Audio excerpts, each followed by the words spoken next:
Good morning, students. Today we are going to continue part 2 Kurg from the chapter Glimpses of India.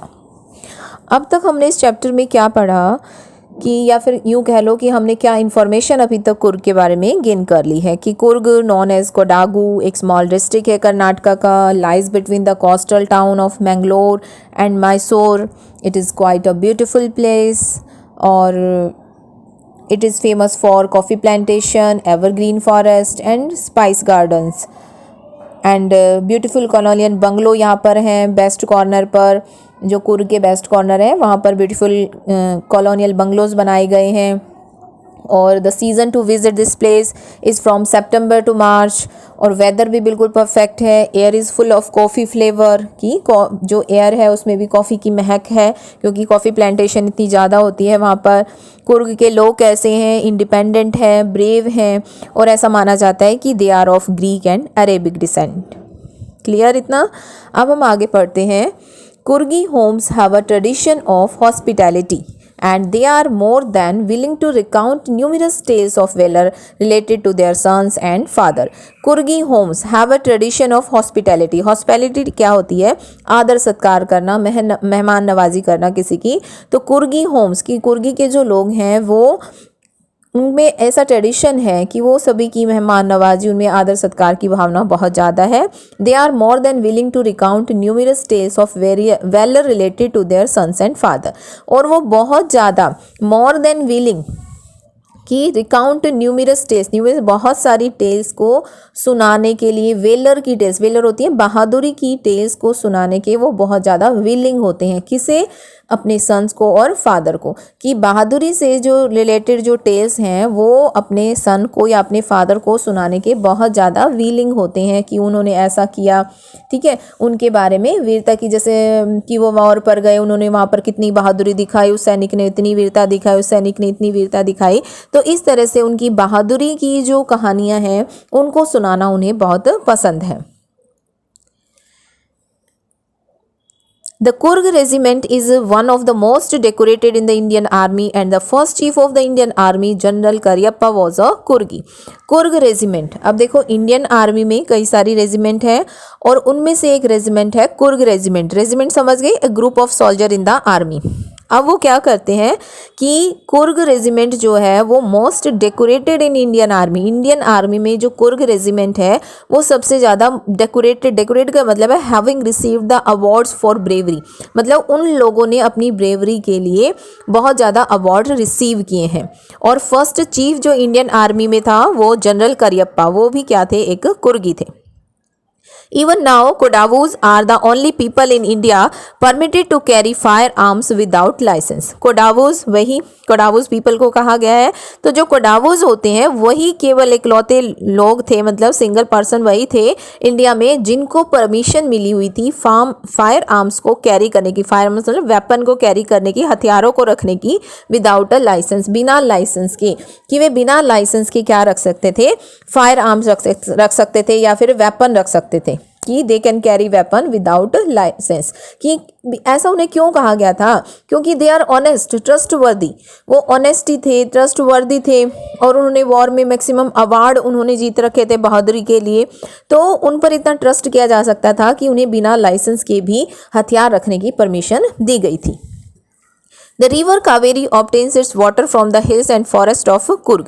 River Kaveri जो कुर्ग के forest के और हिल से वहाँ से ओरिजिनेट होती है, निकलती है. Mahseer a large fresh water fish abound in these waters. और इन वाटर्स में जो महासीर एक टाइप की फिश है, लार्ज फिश, वो उसके अंदर पाई जाती है.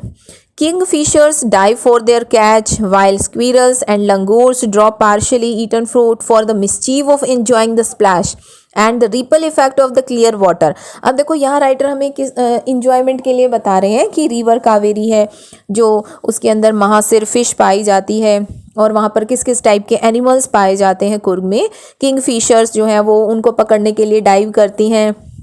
स्क्वीरल्स भी हैं वहाँ पर, लंगूर भी हैं. वो क्या करते हैं? पार्शली ईटन फ्रूट, मतलब आधा खाया हुआ जो उनका फ्रूट होता है ना, उसको क्या करते हैं? नीचे पानी में डाल देते हैं इंजॉय करने के लिए, स्प्लैश करने के लिए. जैसे किसी चीज़ को नीचे डाला जाता है एकदम से पानी ऊपर की तरफ आता है ना, तो इस तरह से they enjoyed the splash of water. तो हाफ ईटन फ्रूट्स क्या करते हैं, they throw into the water, water में थ्रो कर देते हैं, ड्रॉप कर देते हैं और फिर उस पानी में इंजॉय करते हैं। And the ripple effect in the clear water, और क्लियर वाटर में वो रिपल्स जो है वो दिखाई देती हैं। Elephants enjoy being bath and scrubbed in the river by their mahouts. अब महावत्स क्या होते हैं, जो एलिफेंट के केयर टेकर होते हैं उनको कहा जाता है। वो क्या करते हैं, नदी के किनारे एलिफेंट्स को नहलाते हैं, नदी के किनारे उनके जो केयर टेकर्स होते हैं उन्हें नहलाते हैं। तो एलिफेंट्स जो है वो नहाना एंजॉय करते हैं, ठीक है। जब वो उनको स्क्रब करते हैं और उनको नहला रहे होते हैं तो एलिफेंट्स जो है वो नहाना भी एंजॉय करते हैं। ये सब एंजॉयमेंट यहाँ पर बताया गया है कुर्ग के बारे में कि वो इन चीज़ों को एंजॉय करते हैं। The most laid-back individuals become converts to the life of high-energy adventure with river rafting, canoeing, rappelling, rock climbing and mountain biking। ठीक है, ये सारे स्पॉट्स बताए गए हैं, स्पॉट्स एडवेंचर जो वहाँ पर कुर्ग में जाकर किए जा सकते हैं। ठीक है, कि यहाँ पर अब led back the individual become converts to the life of high energy adventures. इसका मीनिंग क्या है कि मान लो कोई पर्सन है लेजी टाइप का, रिलैक्स टाइप का है, वो भी क्या हो जाता है, एनर्जी फुल हो जाता है, मतलब हाई एनर्जी में कन्वर्ट हो जाता है जब वो वहाँ पर जाता है। किसके साथ, कि वो स्पोर्ट्स एडवेंचर को देखता है, रिवर राफ्टिंग को देखता है। ठीक है, रिवर राफ्टिंग है जो सभी को पता ही होंगे स्पॉट्स, रिवर राफ्टिंग, कैनोइंग करना, रैपलिंग करना, रॉक क्लाइंबिंग करना, रॉक के ऊपर क्लाइंबिंग करना, माउंटेन पर बाइकिंग करना। तो ये सारी क्या है, स्पोर्ट्स एक्टिविटी हैं, ये सारी स्पोर्ट्स एक्टिविटी हैं और सभी जो हैं इनको एंजॉय करते हैं। क्लियर। जो ट्रैकर्स वहाँ पर होते हैं, numerous walking trails in his region और फेवरेट विद ट्रैकर्स। न्यूमरस वहाँ पर ट्रेल्स भी बनी हुई हैं वॉकिंग के लिए उस एरिया में, और वो ट्रैकर्स की बहुत ज़्यादा फेवरेट होती है। ट्रैकर समझ गए सभी, ट्रैक का जो पैदल चलने वाले होते हैं, पैदल वॉकिंग करते हैं, वो ट्रैकर्स होते हैं। और ऐसे झाड़ियों के बीच में जो थोड़ा रास्ते से बन जाते हैं वो ट्रेल होती हैं, उनके ऊपर वो सभी क्या करते हैं, वॉक करते हैं। तो trekkers can enjoy water sports and walking, दोनों को वो क्या करते हैं, इंजॉय करते हैं। और जो बहुत ज़्यादा most reluctant people take the adventure, ठीक है, वही क्या करते हैं, इनको एडवेंचर को लेते हैं। तो कुर्ग जो है यहाँ पर ऑफर्स करता है different adventures to the people. Clear हो गए दोनों स्ट्रेंजे। फर्स्ट, इससे पहले वाले स्ट्रेंजे में क्या बताया गया था कि कौन कौन से एनिमल्स जो है यहाँ पर पाए जाते हैं, और रिवर कावेरी है उसके किनारे पर या उसके बैंक पर आप बहुत सारे सीन जो है वो देख सकते हो। फिश वाटर, एक लार्ज फ्रेश वाटर फिश है, किंग फिशर है, मतलब और बहुत सारी जो एनिमल्स की एक्टिविटी है उसको आप इंजॉय कर सकते हो। और वाटर एडवेंचर है वो भी आप ले सकते हो, स्पॉट्स ले सकते हो। Clear. Next, birds, bees, butterflies are there to give you company. Macaques, Malabar squirrels, langurs, and slender lories keep a watchful eye from the tree canopy. I do, however, prefer to step aside for wild elephants. अब देखो, birds हैं, बीज हैं, butterflies हैं, वो वहाँ पर give you company, तुम्हें कंपनी देते हैं। इट मीन्स जब आप वहाँ पर कुर्ग पर वॉकिंग कर रहे होते हो, ट्रैकिंग कर रहे होते हो, तो ये सारे बर्ड जो हैं आपको रास्ते में मिलती हैं।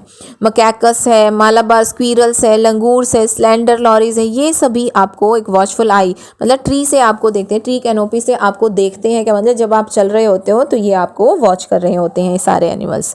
I however prefer to step aside for wild animals। जैसे रास्ते में चल रहे हैं, गाड़ी जा रही है, तो वाइल्ड एनिमल्स मान लो बीच में आ जाते हैं, तो आप क्या अपनी गाड़ी को साइड में कर लेते हो और एलिफेंट्स को रास्ता दे देते हो।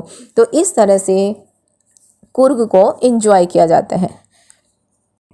The climb to the Brahmagiri Hills brings you into a panoramic view of the entire misty landscape of Kurg। अब देखो, जब आप ब्रह्मगिरी हिल्स पर क्लाइंब करते हो तो वहाँ पर तुम्हें क्या देखने को मिलता है, पैनोरमिक व्यू। पैनोरमिक व्यू क्या होता है, जब आप ऊपर से नीचे की तरफ देखते हो, हाई प्लेस से जब हम नीचे की तरफ देखते हैं तो वो एक पैनोरमिक व्यू होता है, उसे पैनोरमिक व्यू कहा जाता है। तो वो देखने को मिलता है। और entire misty landscape of Coorg और फॉगी लैंडस्केप भी वहाँ देखने को मिलते हैं। तो ये सारे क्या हैं, बहुत ब्यूटीफुल सीन है, देखने में बहुत अच्छे लगते हैं। A walk across the rock bridge leads the 64 एकड़ आइलैंड ऑफ निसर्ग धाम। अब देखो, ये निसर्ग धाम क्या है, निसर्ग धाम एक आइलैंड है, 64 एकड़ में फैला हुआ है। और यहाँ तक पहुँचने के लिए आपको क्या करना पड़ेगा, you have to cross a rock bridge to reach Nisarga Dham island. running into the Buddhist monks from India's largest Tibetan settlement at nearby Bailakap. अब देखो इज अ बोनस, ये बाइलाकप क्या है, लार्जेस्ट तिब्बत सेटलमेंट है, इट मीन्स बुद्धिस्ट सबसे largest Buddhist monastery है। तो जब आप यहाँ से कह रहे हैं कि जब आप किसी बुद्धिस्ट मॉन्क से मिलते हो तो वो क्या है आपके लिए एक बोनस होगा, मतलब आपकी इंजॉयमेंट में और चार चांद लगा देगा, मतलब आपको बहुत अच्छा लगेगा उन लोगों से मिलकर और आप इंजॉय करोगे। The Monks in red occur and yellow robes are amongst the many surprises that wait to be discovered by visitors searching for the heart and soul of India right here in Coorg. Monks in red occur and yellow ropes, ठीक है, ये सारे जो गेरुए से कपड़े जो लोग पहने हुए होते हैं ना, मॉन्क आपने देखे ही होंगे, ऑरेंज से और मिक्स होते हैं थोड़े से, तो are amongst too many surprises, तो ये सारे क्या हैं सरप्राइजेस में देखने को मिलते हैं, मतलब ये सारी चीज़ें वहाँ पर आपको देखने को मिलती हैं।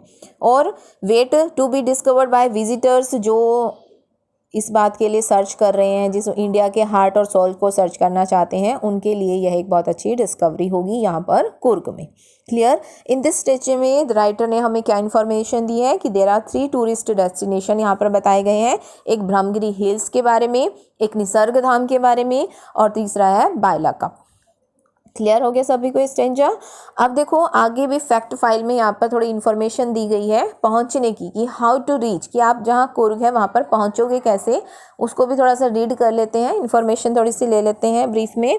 कि मेडगिरी जो डिस्ट्रिक्ट है हेडक्वार्टर्स है वो ओनली गेटवे है कुर्ग तक पहुँचने का। Misty hills, lush forest, coffee plantation, वो will cast a spell on you, मतलब जादू कर देना, स्पेल बाउंड हो जाना, कि उन चीज़ों को देखकर आप बहुत खुश हो जाओगे, स्पेल बाउंड हो जाओगे। एक find a resort, coffee estate और stay in a home for a truly Coorgi experience, कि मतलब यहाँ रुककर आपको एक अच्छा एक्सपीरियंस मिलेगा। अब यहाँ एयर से भी जा सकते हो, रेल से भी जा सकते हो, रोड से भी जा सकते हो। The nearest airports of Mangalore and Bangalore, there are flights हैं मैंगलोर, मुंबई से मैंगलोर की तरफ जाती है, अहमदाबाद, चेन्नई, दिल्ली, गोवा, हैदराबाद, कच्छ, कोलकाता, मुंबई एंड पुणे। यहाँ से आप बेंगलोर की फ़्लाइट लोगे और फिर उसके बाद मेडिकरी से आप कुर्ग पहुँच जाओगे। अगर आप रेल से जाते हो तो nearest rail heads are at Mysore में है, मैंगलोर और हसन में है। रोड से अगर आप जाते हो देर आर 2 रूट्स हैं कुर्ग तक पहुंचने के, एक तो बेंगलोर से आपके 2 रास्ते बनते हैं, both are almost the same distance के हैं, 250 से 260 किलोमीटर के अराउंड हैं। और रूट जो मैसूर से होकर जाता है इज़ द मोस्ट फ्रीक्वेंट, मतलब ज़्यादातर लोग मैसूर वाले रास्ते को ही पसंद करते हैं, उस पर ही जाते हैं। दूसरा रूट भी है जो नीलमंगल और कोनिगल और चंद्रायन पटना से होकर जाता है, ठीक है। मोस्टली लोग जो हैं वो मैसूर वाले रास्ते को फॉलो करते हैं। This was all from this part 2. Thank you.